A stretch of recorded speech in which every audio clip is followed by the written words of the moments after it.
La forêt de Shadowpine a toujours été enveloppée de légendes. Des arbres centenaires s'y dressaient comme des gardiens silencieux. Leurs cimes si denses que la lumière du soleil touchait rarement le sol couvert de mousse. C'était un endroit où le temps semblait s'arrêter, où l'air portait l'odeur de la terre humide et de secrets anciens. Les habitants de la petite ville de Riverbend, située à l'orée de cette forêt mystique, avaient appris depuis des générations à en respecter les limites et à ne jamais, au grand jamais, y pénétrer après le coucher du soleil. Mais Sofia Cardozo n'avait jamais été très douée pour suivre des règles qui n'avaient aucun sens pour elle. À 25 ans, Sofia était connue dans la ville comme la vétérinaire obstinée qui soignait tout animal blessé se présentant à sa porte. Peu importait qu'il soit sauvage ou dangereux.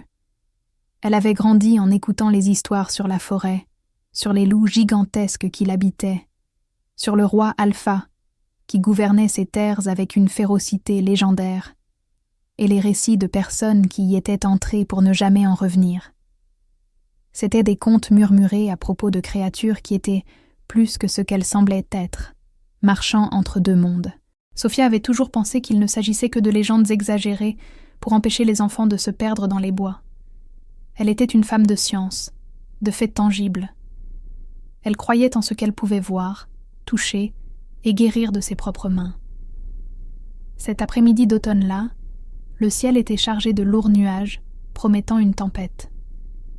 Sofia était sortie pour sa promenade habituelle sur les sentiers autorisés, ceux qui longeaient la forêt sans vraiment y pénétrer. Elle portait son sac de premier secours vétérinaire, comme toujours, par simple précaution.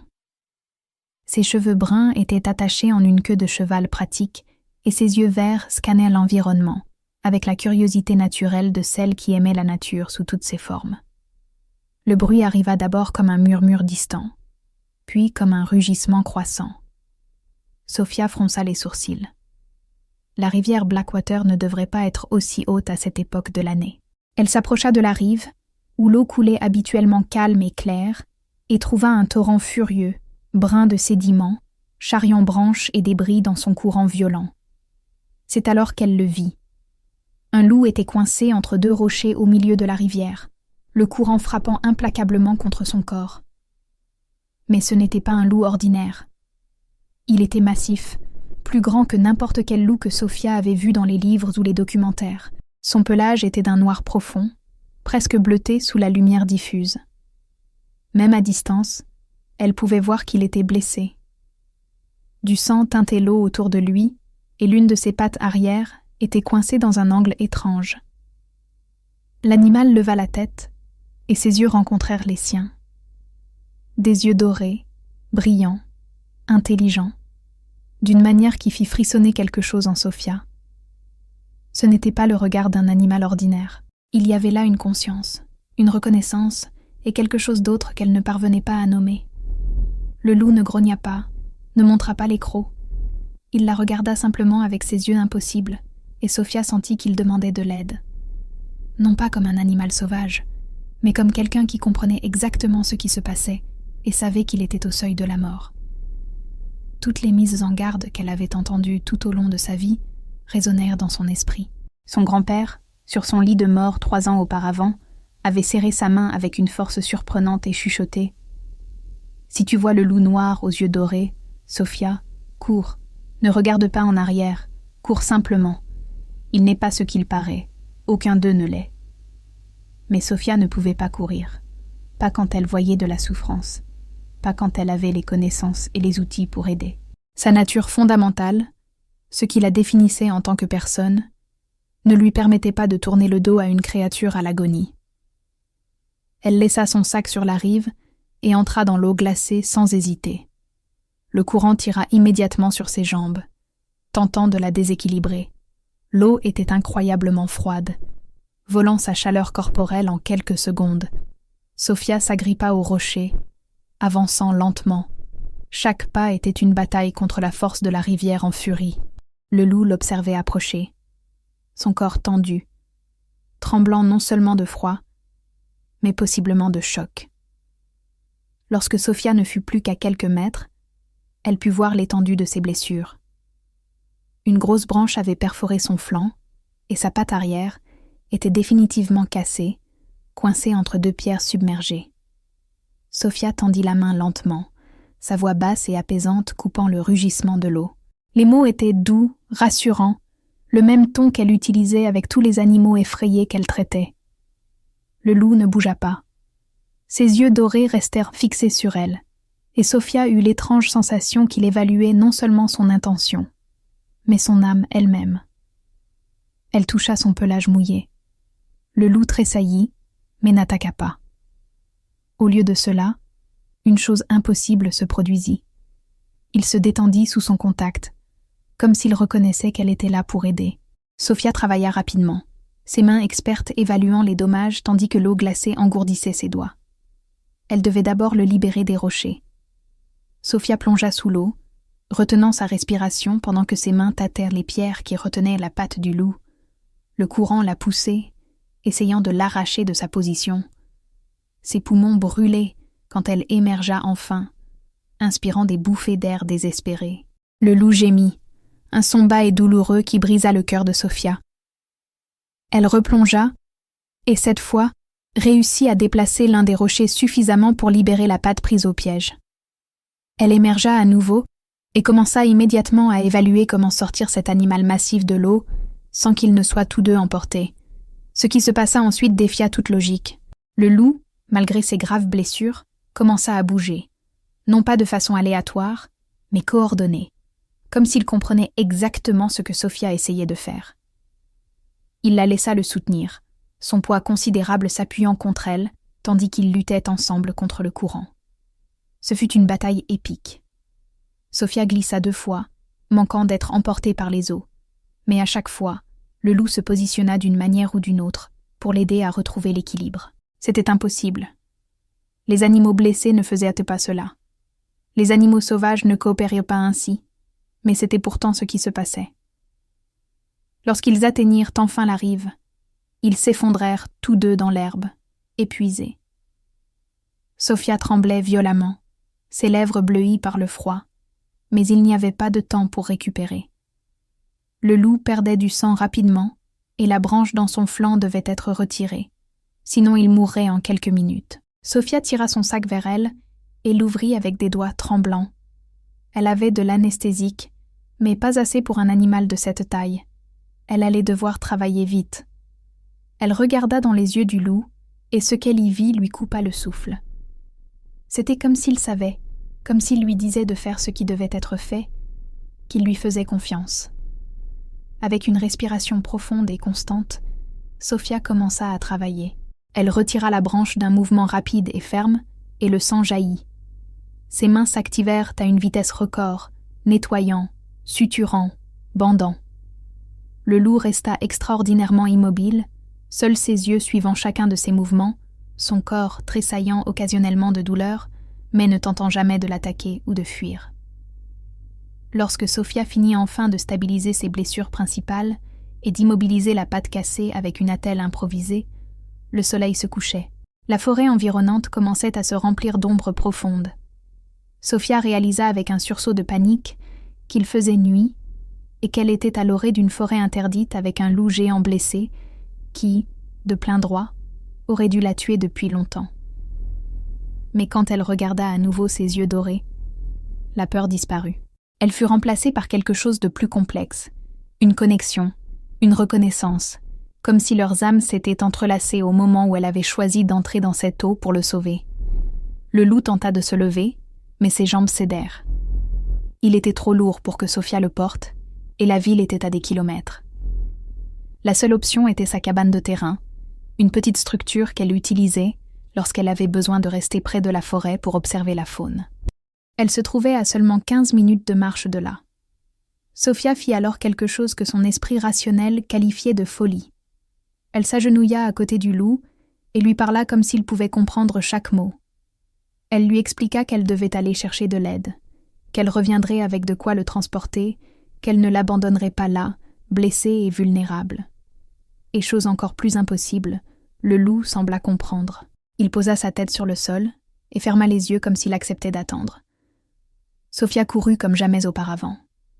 Ses muscles protestaient, encore engourdis par le froid de la rivière, mais elle ne s'arrêta pas. Elle arriva à la cabane en un temps record. prit sa remorque de jardin motorisée et quelques couvertures épaisses, puis revint sur ses pas. Son cœur battait la chamade, non seulement à cause de l'effort physique, mais par peur de trouver le loup mort à son retour. Mais il était là, attendant exactement comme elle l'avait demandé. Ses yeux s'ouvrirent à son approche. Et il y avait quelque chose dans ce regard qui fit piquer les yeux de Sophia de larmes non versées. De la gratitude. C'était de la gratitude qu'elle voyait là. Avec un effort considérable et beaucoup de détermination, Sophia réussit à manœuvrer le loup sur la remorque à l'aide des couvertures. Il aida autant qu'il put, ce qui rendait le tout encore plus surréaliste. Le chemin du retour vers la cabane fut lent et prudent, Sophia s'arrêtant fréquemment pour vérifier les blessures et s'assurer qu'elles ne saignaient pas à nouveau. Lorsqu'ils arrivèrent enfin et que Sophia réussit à l'installer devant la cheminée, le loup était clairement épuisé. Elle le couvrit de couvertures, alluma le feu et prépara un mélange d'antibiotiques et d'analgésiques, ajusté à son poids estimé. Elle utilisa de la viande crue qu'elle avait dans le congélateur pour dissimuler les médicaments et fut surprise lorsque le loup mangea directement dans sa main, ses énormes crocs ne s'approchant jamais de sa peau. Sophia s'effondra sur une chaise, laissant enfin l'épuisement la rattraper. Elle observa le loup, qui dormait désormais profondément près du feu. Les flammes projetaient des ombres dansantes sur son pelage noir, et Sophia se demanda ce qu'elle venait de faire. Elle avait sauvé un animal que tout le monde disait trop dangereux pour être approché. Un animal qui, selon les légendes, n'était pas seulement un animal. Elle pensa aux histoires de son grand-père sur les loups-garous, sur le roi Alpha, qui gouvernait non seulement une meute, mais un peuple entier. Des créatures qui étaient à la fois humaines et loups, vivant cachés dans la forêt, protégeant leurs secrets avec une férocité létale. Sophia secoua la tête. L'épuisement poussait son esprit à créer des fantasmes. Les loups-garous n'existaient pas. Elle avait sauvé un loup exceptionnellement grand, peut-être un hybride quelconque, mais rien de plus.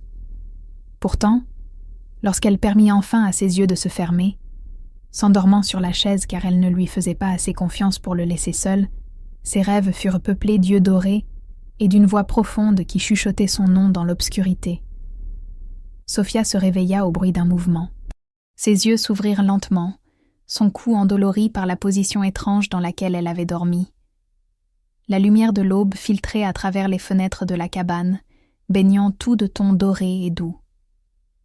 La cheminée était réduite à de faibles braises, et un froid pénétrant emplissait l'air.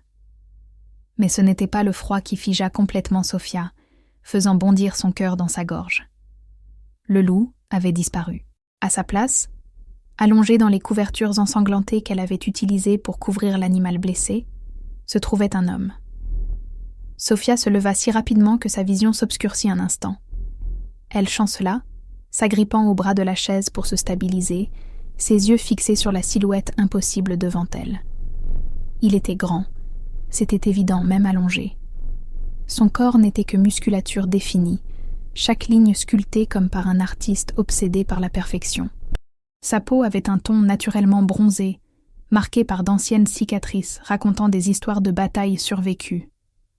Des cheveux noirs, assez longs pour effleurer ses larges épaules, tombaient en ondulations désordonnées autour d'un visage à la fois brutal et beau. Mais ce qui captiva l'attention de Sophia, ce qui glaça et brûla son sang simultanément, ce furent les yeux qui s'ouvrirent lentement pour rencontrer les siens. Des yeux dorés, les mêmes yeux impossibles qui avaient imploré de l'aide dans la rivière. L'homme tenta de se lever, mais son corps protesta violemment. Il retomba avec un gémissement étouffé de douleur, et Sophia vit les mêmes blessures qu'elle avait traitées sur le loup marquer maintenant la peau humaine. La blessure au flanc était désormais une lacération profonde sur ses côtes. La jambe qui avait été cassée était maintenant clairement fracturée, bandée avec l'attelle improvisée qu'elle avait fabriquée. L'esprit de Sophia luttait pour traiter ce qu'elle voyait. Toutes ses croyances rationnelles, toute sa formation scientifique hurlaient que c'était impossible. Les hommes ne se transformaient pas en loups. Les loups ne se transformaient pas en hommes. C'était de la fantaisie. C'était de la folie. C'était réel. C'était absolument réel. Et cela se passait juste devant elle. L'homme l'observait avec une intensité inébranlable. Sa poitrine se soulevait et s'abaissait lourdement, et Sofia pouvait voir l'effort que cela lui coûtait simplement de rester conscient. Mais ses yeux ne quittèrent jamais les siens, et il y avait tant de choses dans ce regard. Douleur, épuisement, prudence et quelque chose de plus profond, quelque chose qui faisait battre le cœur de Sofia d'une manière qui n'avait rien à voir avec la peur. Sa voix, lorsqu'il parla enfin, était profonde et rauque, rêche par manque d'usage, ou peut-être à cause de la douleur. Les mots sortirent dans un murmure tendu, chargé d'émotions que Sofia ne parvenait pas totalement à déchiffrer. « Tu n'aurais pas dû me sauver. » Sofia resta figée, l'esprit en ébullition. 1000 questions tentèrent de sortir en même temps, mais sa gorge semblait avoir oublié comment former des mots. Il continua de parler, chaque mot semblant lui coûter un effort considérable. « Je m'appelle Kiran Blackthorn. Je suis le roi alpha de la meute Shadowpine. Et toi, Sofia Cardozo, tu viens de tout changer. » Comment connaissait-il son nom? Sofia ne se souvenait pas s'être présentée, mais encore une fois, rien dans cette situation n'avait de sens. « Comment vous… » Sofia réussit enfin à forcer les mots à sortir. « Qu'êtes-vous » Kiran ferma les yeux un instant, comme pour rassembler ses forces. Lorsqu'il les rouvrit, une profonde tristesse les habitait. « Je suis un loup-garou. Mon peuple vit dans cette forêt depuis des siècles, caché du monde humain. Nous avons nos lois, nos traditions, et l'une des plus sacrées est celle-ci. Ne jamais révéler notre nature aux humains. Et les humains qui découvrent notre secret ne peuvent vivre pour le raconter. » L'air quitta les poumons de Sofia. Elle fit un pas en arrière, puis un autre, jusqu'à ce que son dos rencontre le mur solide de la cabane. Kiran vit la peur dans ses yeux, et quelque chose en lui se brisa visiblement. « Mais je ne vais pas te tuer. Je ne peux pas. Tu m'as sauvée alors que tu aurais dû me laisser mourir. Tu as risqué ta propre vie dans une rivière en furie pour un animal que tu pensais sauvage. Tu m'as traité avec gentillesse, alors que tout ton instinct aurait dû te dire de fuir. J'ai une dette de vie envers toi, et parmi mon peuple, une telle dette est sacrée. » Sofia força son cerveau à fonctionner au-delà de la panique. Elle était une scientifique, une vétérinaire. Elle gérait l'impossible tous les jours et trouvait des explications logiques. Mais ceci défiait tout. Pourtant, la preuve était juste devant elle. Le loup était devenu un homme. Il n'y avait pas de trucage, pas d'illusion. C'était réel. Et si c'était réel, alors elle devait gérer cela de la même manière qu'elle gérait toute situation d'urgence, étape par étape, logiquement. « Vous êtes blessé, » dit Sofia, forçant sa voix à rester ferme. « Vous avez besoin de soins médicaux appropriés. Je ne peux pas. Je n'ai pas les fournitures ici pour traiter des blessures humaines d'une telle gravité. Vous avez besoin d'un hôpital. » « Non. » Le mot sortit comme un grognement bas, et, un instant, Sofia vit le loup à travers l'homme. Aucun hôpital. Aucun humain ne doit savoir pour nous. Si tu m'emmènes à un hôpital, ce n'est pas seulement moi qui meurs. C'est ma meute entière qui sera chassée. Alors, que voulez-vous que je fasse? Que je vous laisse ici mourir d'infection? Parce que c'est ce qui va arriver, Kiran. Cette blessure au flanc est vilaine. Vous avez perdu beaucoup de sang et votre jambe. Kiran l'interrompit. Nous guérissons plus vite que les humains. Beaucoup plus vite. Dans 1 semaine, je marcherai. Dans 2, je serai complètement guérie. Mais j'ai besoin de rester tranquille. J'ai besoin de nourriture et j'ai besoin que tu gardes mon secret. Sofia glissa le long du mur jusqu'à s'asseoir sur le sol, la tête entre les mains. C'était de la folie absolue. Mais s'il disait la vérité, s'il existait toute une communauté de gens comme lui vivant cachés et qu'elle venait de trébucher sur leur plus grand secret? Pourquoi étiez-vous dans la rivière? Demanda finalement Sofia en levant les yeux. Et que vous est-il arrivé? La mâchoire de Kiran se serra, un muscle tressaillant sous sa peau. Une trahison. La discorde règne dans ma meute. Certains croient que je suis trop indulgent avec les humains, que nous devrions étendre notre territoire au-delà de la forêt. Ils ont tendu une embuscade, m'ont poussé d'une falaise pendant la tempête. Je suis tombée dans la rivière et j'ai été emportée sur des kilomètres avant de rester coincée dans ces rochers. Sofia sentit la colère bouillonner dans sa poitrine. Votre propre meute vous a fait ça? Non, pas toute la meute. Kiran ferma à nouveau les yeux, l'épuisement évident dans chaque ligne de son corps. Un groupe rebelle mené par mon cousin Darius. Il veut le titre d'alpha, et il ne s'arrêtera pas tant qu'il ne me verra pas mort. Ce qui signifie que vous n'êtes pas en sécurité, même ici. Sophia relia les poings. Ils viendront vous chercher. Oui. Kiran la fixa avec une intensité renouvelée. C'est pourquoi tu dois partir, Sophia. Oublie que tu m'as vue. Oublie tout ça. Retourne dans ta ville et vis ta vie. Parce que quand Darius découvrira qu'une humaine m'a sauvée, qu'une humaine connaît notre secret, il n'aura aucune pitié. Sophia aurait dû courir. Chaque fibre d'autopréservation de son corps lui criait de faire exactement ce que Kiran suggérait. Partir, oublier, passer à autre chose. Mais lorsqu'elle regarda cet homme blessé, lorsqu'elle vit la douleur et l'épuisement dans ses yeux dorés impossibles, quelque chose de plus profond parla plus fort. Elle était devenue vétérinaire parce qu'elle ne pouvait pas voir la souffrance sans rien faire. Elle avait risqué sa vie dans la rivière parce qu'elle n'était pas capable d'abandonner une créature dans le besoin. Je ne vais nulle part. Les mots sortirent fermes, déterminés. Vous avez besoin d'aide, et je n'abandonne pas mes patients. Sophia, commença Kiran, mais elle le coupa. Non, j'ai déjà décidé. Je vais prendre soin de vous jusqu'à ce que vous soyez assez bien pour retourner à votre meute en sécurité. Mais vous allez devoir m'apprendre, me dire ce dont vous avez besoin, comment votre corps fonctionne, ce que je peux ou ne peux pas faire. Parce que vous avez raison. Je ne sais rien sur les loups-garous. Quelque chose changea dans l'expression de Kiran. La prudence demeura, mais il y avait aussi quelque chose de nouveau, du respect, de l'admiration et quelque chose de plus chaud, de plus dangereux. « Tu es folle, » dit-il. Mais il y avait l'ombre d'un sourire touchant ses lèvres. Courageuse et folle. Je ne suis pas la première personne à me le dire. Sophia se leva, se sentant plus solide maintenant qu'elle avait pris une décision. Maintenant, vous avez besoin de manger et de boire quelque chose. Et je dois nettoyer ces blessures correctement. Ensuite, vous me raconterez tout sur votre monde, parce que si je dois faire ça, je vais le faire bien. Kiran l'observa un long moment, et Sophia eut la sensation qu'il voyait bien plus que son apparence extérieure. C'était comme s'il pouvait regarder à l'intérieur de son âme et lire chaque intention, chaque émotion cachée. « Tu es différente des autres humains que j'ai connus, » dit finalement Kiran. « Il y a quelque chose en toi, quelque chose qui appelle la part sauvage en moi. C'est pour ça que je n'ai pas résisté quand tu m'as touché dans la rivière. Mon loup t'a reconnu avant même que mon côté humain ne comprenne ce qui se passait. » « Qu'est-ce que vous voulez dire ?»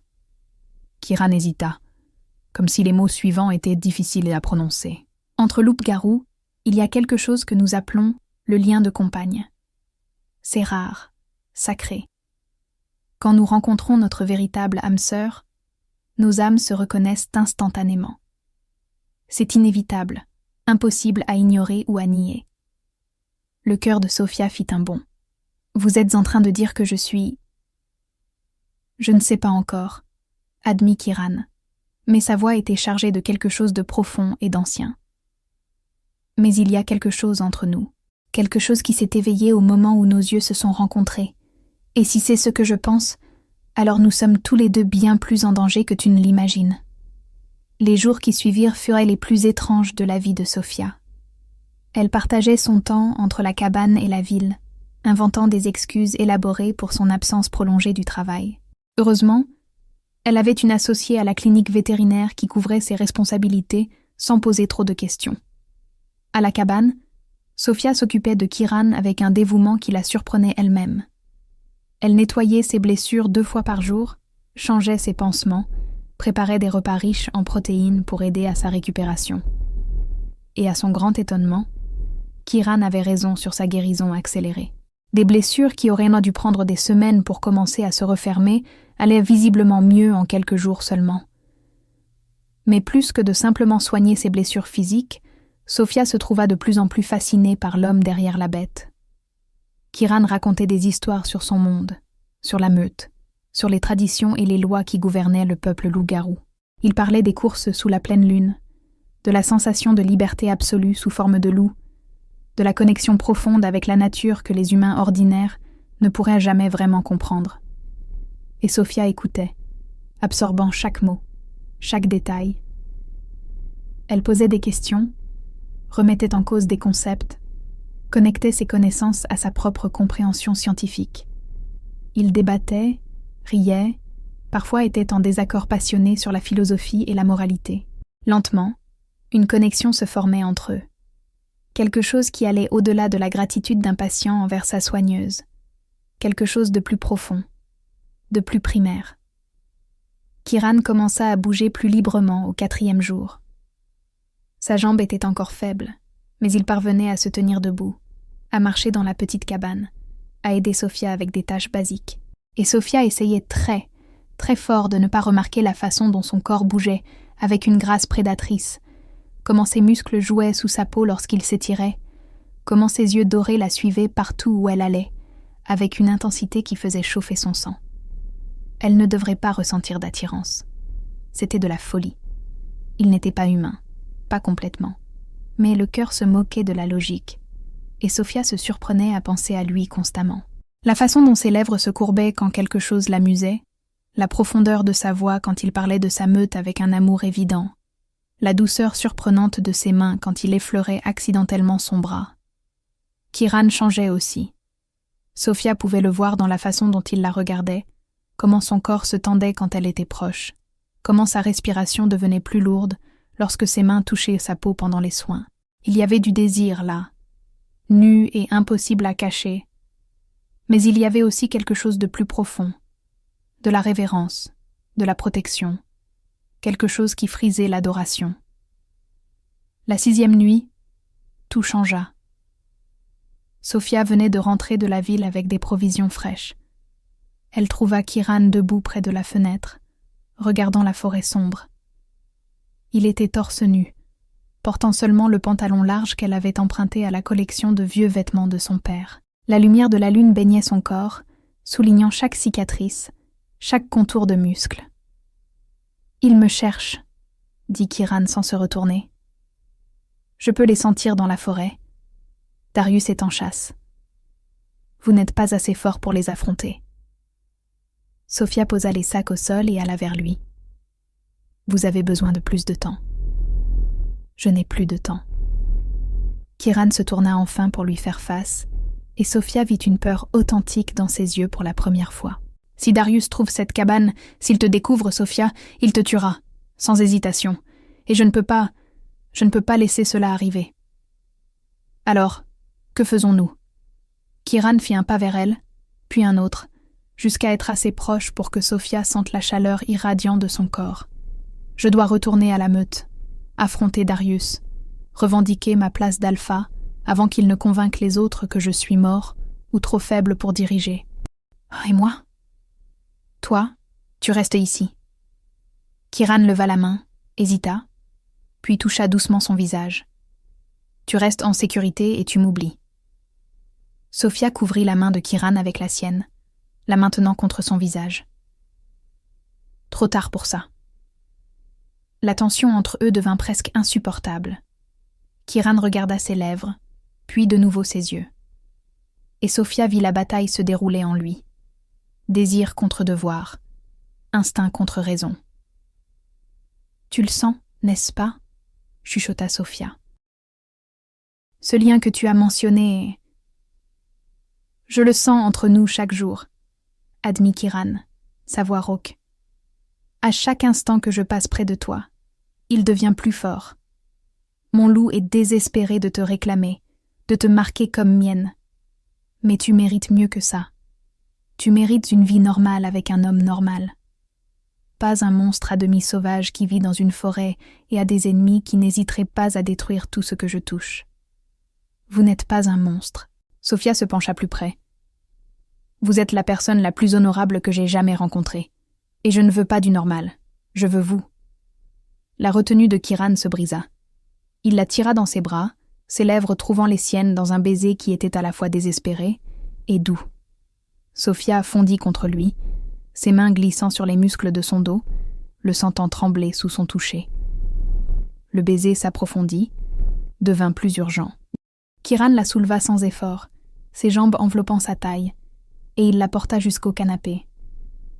Mais même dans la chaleur du moment, il garda le contrôle, ses mains douces malgré la force évidente qu'il possédait. Quand ils se séparèrent enfin, ils étaient tous deux à bout de souffle. Kiran posa son front contre le sien, ses yeux dorés brillant d'une émotion intense. « Sophia, ma Sophia. » Sa voix était chargée de révérence. « Tu ne sais pas ce que tu as fait de moi, comment tu as tout changé.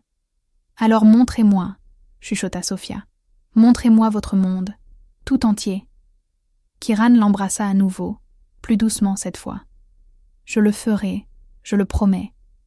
Mais je dois d'abord finir ça. Je dois te protéger de la seule façon que je connaisse. En vainquant Darius et en m'assurant qu'aucun loup ne te menace jamais. Alors, n'y allez pas seule. » Sophia prit son visage entre ses mains. « Laissez-moi aider. » « C'est trop dangereux, vous continuez à dire ça. Mais j'ai déjà choisi, Kiran. Je vous ai choisi dans cette rivière. Je vous choisis maintenant, et je ne vais pas vous laisser affronter ça seul. » Kiran l'étudia un long moment, puis quelque chose en lui céda. « Très bien, mais tu fais exactement ce que je dis, quand je le dis, sans poser de questions. » Sophia sourit. « Je ne peux pas promettre la partie sans poser de questions. » Malgré la tension de la situation, Kiran rit. Un rire réel, profond, qui réchauffa la poitrine de Sophia. « Alors, nous commençons demain à l'aube. Finissons-en. » L'aube arriva, froide et brumeuse. Sophia prépara un sac avec des fournitures médicales, de l'eau et quelques armes improvisées. Elle ne se faisait aucune illusion sur sa capacité à combattre des loups-garous, mais elle n'était pas disposée à rester complètement sans défense. Kiran la mena à l'intérieur de la forêt par des sentiers qu'aucun humain ne connaissait. La brume était dense ici, transformant les arbres en sentinelles fantomatiques. Le silence était absolu, brisé seulement par le bruit de leurs pas et leur respiration. Après 1 heure de marche, Kiran s'arrêta.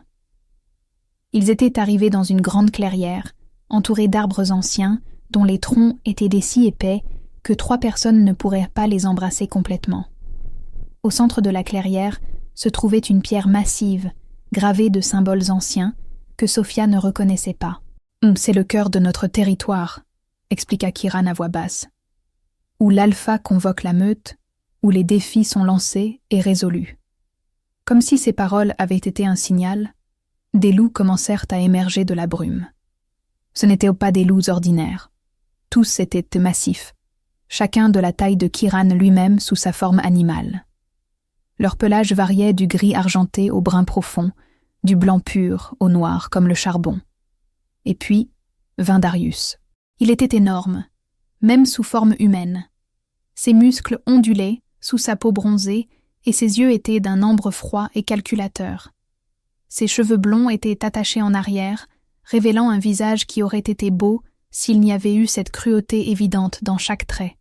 « Alors, la rumeur est vraie, » dit Darius, sa voix portant facilement à travers la clairière. « L'alpha perdu revient, et il a amené un animal de compagnie humain. »« Sophia est ma compagne, » déclara Kiran, et un murmure parcourut la meute réunie. « Par la loi, elle est sous ma protection. Quiconque lui fait du mal devra me répondre. »« Ta compagne. » Darius rit, mais c'était un son sans humour. « Tu as brisé notre loi la plus sacrée, cousin. Tu as exposé notre nature à une humaine. C'est punissable de mort pour tous les deux. » Je n'ai rien exposé. Sophia m'a trouvé blessée, m'a sauvée sans savoir ce que j'étais. La dette de vie s'applique. Dette de vie. Darius cracha les mots. Tu te caches derrière des traditions anciennes pendant que notre meute s'affaiblit. Les humains envahissent de plus en plus nos terres chaque année, et tu ne fais rien. Tu es faible, Kiran, indigne du titre d'alpha. Alors défie-moi. Kiran fit un pas en avant. Ici, maintenant, par la loi ancienne. Laisse la meute décider qui est digne. Darius sourit, et c'était une expression prédatrice. Avec plaisir. Kiran se tourna vers Sophia, ses mains encadrant son visage. « Reste à l'orée de la clairière. Peu importe ce qui arrive, n'interviens pas. Promets-le, Sophia. Promets-le. » Sa voix était urgente, désespérée. « Si tu t'impliques, la meute aura le droit de te tuer pour interférence. Je ne peux pas te protéger si tu brises la loi du défi. » Sophia acquiesça, les larmes brûlant ses yeux. « Je le promets. » Kiran l'embrassa une dernière fois, déversant tout ce qu'il ressentait dans ce baiser. Puis il s'éloigna, marchant vers le centre de la clairière où Darius attendait déjà. Les deux hommes se firent face, tournant en rond, puis, dans un moment de parfaite synchronicité, ils se transformèrent tous les deux. La transformation était à la fois horrible et belle. Les os craquaient et se reformaient, la peau se transformait en fourrure. En quelques secondes, deux loups massifs se faisaient face là où les hommes s'étaient tenus. Kiran, sous sa forme de loup, était exactement comme Sophia s'en souvenait, noir comme la nuit la plus sombre, les yeux dorés brillant d'une intelligence féroce. Mais Darius était tout aussi impressionnant. Son pelage était d'un blond presque blanc, et il était légèrement plus grand que Kiran. Ils attaquèrent simultanément. Le combat fut brutal. Ils se choquèrent dans les airs, les crocs claquant, les griffes déchirant. Le son était terrible, des grognements profonds qui faisaient vibrer les os de Sophia, l'impact des corps massifs entrant en collision. Sophia pressa ses mains contre sa bouche, se forçant à rester là où elle était, même si chaque instinct lui criait de courir et d'aider. Elle vit Kiran être projeté contre un arbre avec assez de force pour fendre l'écorce. Elle vit Darius enfoncer ses dents dans l'épaule de Kiran, le sang assombrissant le pelage noir. Mais Kiran riposta avec une férocité égale. Il était plus petit, mais plus rapide, plus expérimenté. Il utilisait l'arrogance de Darius contre lui, esquivant des attaques puissantes et ripostant avec une précision chirurgicale. Le combat dura ce qui sembla être des heures, mais ce ne furent probablement que quelques minutes. Les deux loups saignaient de multiples blessures. Tous deux étaient fatigués, leurs mouvements devenant plus lents. C'est alors que Darius fit quelque chose de vil. Alors que Kiran était temporairement déséquilibré, Darius ne l'attaqua pas lui. Il attaqua en direction de Sophia. Le loup blanc massif courut à travers la clairière à une vitesse impossible, ses yeux fixés sur Sophia avec une intention mortelle. La meute rugit de désapprobation, mais personne n'intervint. C'était entre Darius et Kiran. Sophia n'eut pas le temps de réfléchir. Elle sortit le spray au poivre de son sac, la seule véritable arme qu'elle avait, et le dirigea vers les yeux de Darius lorsqu'il bondit. Mais elle n'eut jamais à l'utiliser. Kiran intercepta Darius dans les airs. Les deux loups entrèrent en collision avec un impact qui secoua le sol, roulant dans un enchevêtrement de fourrure et de crocs. Quand ils s'arrêtèrent, Kiran avait Darius cloué au sol, ses énormes dents refermées autour de la gorge du loup blanc. La clairière tomba dans un silence absolu. C'était fini. Kiran avait gagné. Par la loi du défi, il pouvait tuer Darius maintenant et personne ne pourrait le remettre en question. Mais Kiran ne tua pas. Lentement, il relâcha la gorge de Darius et recula. Le message était clair. Miséricorde. Il offrait la miséricorde. Darius se retransforma en humain, allongé sur le sol, haletant, le sang coulant de multiples plaies. Ses yeux étaient écarquillés par le choc. « Tu m'as épargné. » Kiran se retransforma également. « Je suis fatigué de la mort, de la violence. Tu es de la famille, Darius, sang de mon sang. Je ne vais pas te tuer, mais tu vas quitter ce territoire maintenant, et tu n'y reviendras pas tant que je serai alpha. » Darius regarda autour de la clairière vers les loups qui avaient été ses alliés, mais il ne vit que de la réprobation dans leurs yeux. Il avait brisé la loi du défi en attaquant la compagne de Kiran. Il s'était déshonoré lui-même.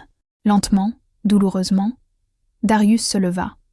Sans un mot, il se retransforma en loup et disparut dans la forêt.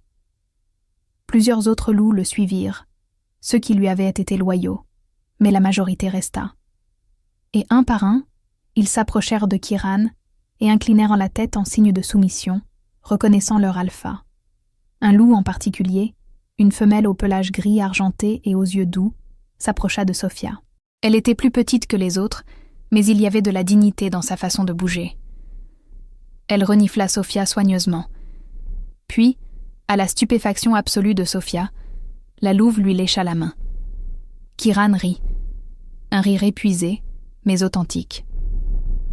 Elle t'accepte. La meute t'accepte. Sophia regarda autour de la clairière, tous ces êtres impossibles qui n'étaient nés que des légendes quelques jours auparavant. Ils l'observaient avec curiosité, mais pas avec hostilité, et elle réalisa que quelque chose de fondamental avait changé. Elle n'était plus seulement Sofia Cardozo, vétérinaire de la ville. Elle était la compagne de l'Alpha, membre de cette famille étrange et magique. Kiran vint vers elle, l'attirant dans ses bras. « C'est fini.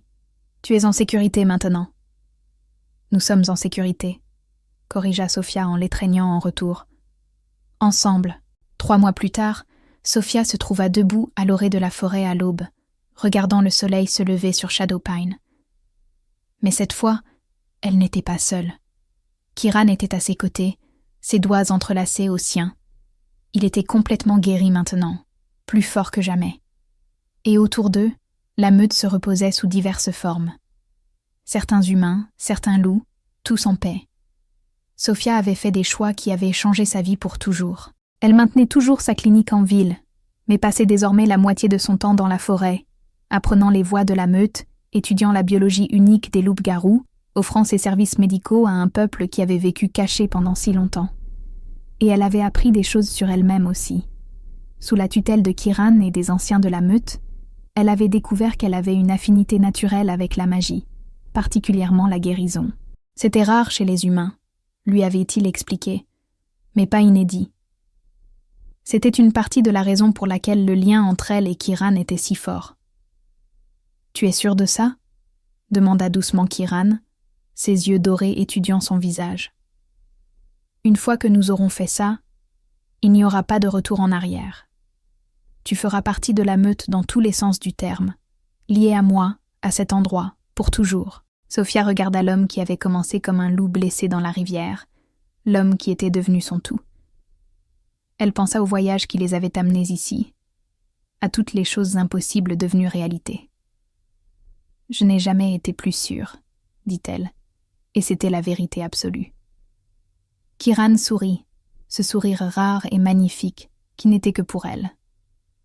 Alors il leva la main, et toute la meute se réunit autour d'eux. La louve au pelage argenté, dont Sophia avait appris qu'elle s'appelait Luna et était la bêta de la meute, apporta un bol en céramique ancien, gravé de symboles. La cérémonie de liaison était ancienne, sacrée. Kiran prononça des mots dans une langue que Sophia ne connaissait pas, mais qu'elle comprit au fond de son âme.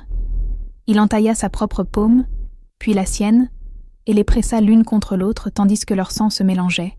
Sophia sentit quelque chose se libérer en elle, comme si des chaînes qu'elle ne savait même pas porter se brisaient soudainement. L'énergie afflua à travers elle, sauvage et libre, et absolument juste. Elle pouvait sentir Kiran maintenant, pas seulement physiquement, mais émotionnellement. Elle pouvait sentir son amour, sa dévotion, sa gratitude éternelle qu'elle ait été assez courageuse pour entrer dans cette eau. Et plus que cela, elle pouvait sentir la meute, chacun d'entre eux, leur vie, leurs émotions, leur loyauté. Elle faisait partie de quelque chose de plus grand désormais, partie d'une famille qui transcendait le sang et l'espèce. Quand elle ouvrit les yeux, le monde semblait plus brillant, les couleurs plus vives, les sons plus nets. Et quand elle regarda Kiran, elle vit ses propres yeux briller du même or impossible que les siens. « Bienvenue dans la meute !» chuchota Kiran en l'attirant pour un baiser profond, tandis que la meute hurlait son approbation autour d'eux. Sofia Cardozo était entrée dans la forêt interdite et avait trouvé un loup blessé.